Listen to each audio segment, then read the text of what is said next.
Hello friends, pujas ക്രിയേഷൻസിലേക്ക് എല്ലാവർക്കും സ്വാഗതം. ഞാൻ ഇന്ന് വന്നിട്ടുള്ളത് കോളിഫ്ലവർ ഉപയോഗിച്ച് തയ്യാറാക്കുന്ന ഒരു സ്നാക്സ് റെസിപ്പി ആയിട്ടാണ്. അപ്പോൾ ഇത് എങ്ങനെ ഉണ്ടാക്കാമെന്ന് നമുക്ക് നോക്കാം.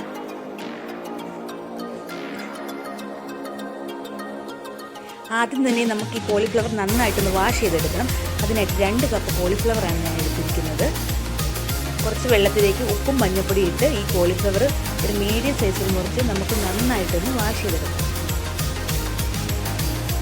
നന്നായിട്ട് വാഷ് ചെയ്തെടുത്ത കോളിഫ്ലവർ നമുക്ക് അടുപ്പിലൊരു പാത്രം വെച്ച് അതിലേക്ക് കുറച്ച് വെള്ളവും മഞ്ഞൾപ്പൊടിയും ഉപ്പും ചേർത്ത് 1 മിനിറ്റ് നന്നായിട്ട് തിളപ്പിച്ചെടുക്കാം.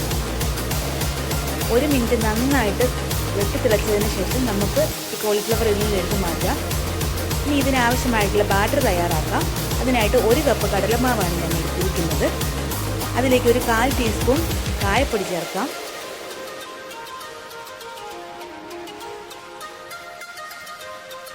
കാൽ ടീസ്പൂൺ മഞ്ഞൾപ്പൊടി ചേർക്കാം.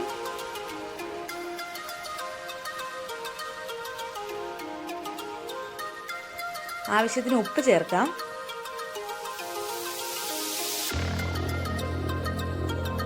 അര ടീസ്പൂൺ മുളക് പൊടിയും കൂടി ചേർത്തിട്ട് വെള്ളം ഒഴിച്ച് ഇതൊന്ന് മിക്സ് ചെയ്തെടുക്കാം.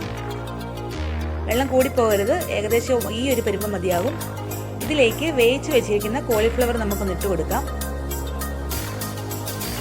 ഇത് നന്നായിട്ട് മിക്സ് ചെയ്തെടുക്കാം. അതിനുശേഷം പാൻ അടുപ്പത്ത് വെച്ച് ഇതിലേക്ക് എണ്ണ ഒഴിച്ച് എണ്ണ നന്നായിട്ട് ചൂടായി വരുമ്പോൾ ഓരോ കോളിഫ്ലവർ വീതം നമുക്കിതിലേക്ക് ഇട്ട് കൊടുക്കാം.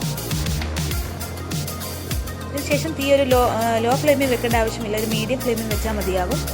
കോളിഫ്ലവർ അത്യാവശ്യം നന്നായിട്ട് വെന്തിരിക്കുന്നത് കൊണ്ട് പെട്ടെന്ന് കുക്കായിട്ട് കിട്ടും. ഒരു സൈഡ് മരിഞ്ഞിട്ടുണ്ട്. ഇനി നമുക്കിതൊന്ന് തിരിച്ചിട്ട് കൊടുക്കാം.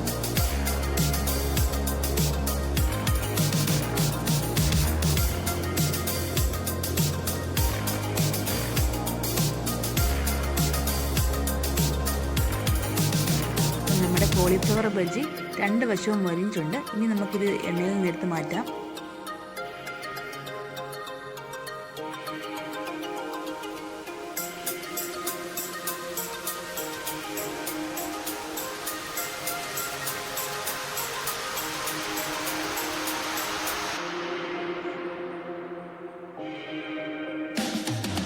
അതിനുശേഷം ഈ എണ്ണയിലേക്ക് കുറച്ച് കറിവേപ്പില കൂടി ഇട്ട് നമുക്ക് ഈ ബജ്ജിയുടെ മേളിലോട്ട് ഇട്ട് കൊടുക്കാം.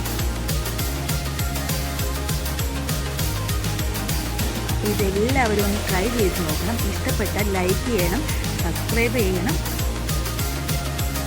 അപ്പം വീണ്ടും നമുക്ക് പുതിയൊരു വീഡിയോയിലേക്ക് കാണാം.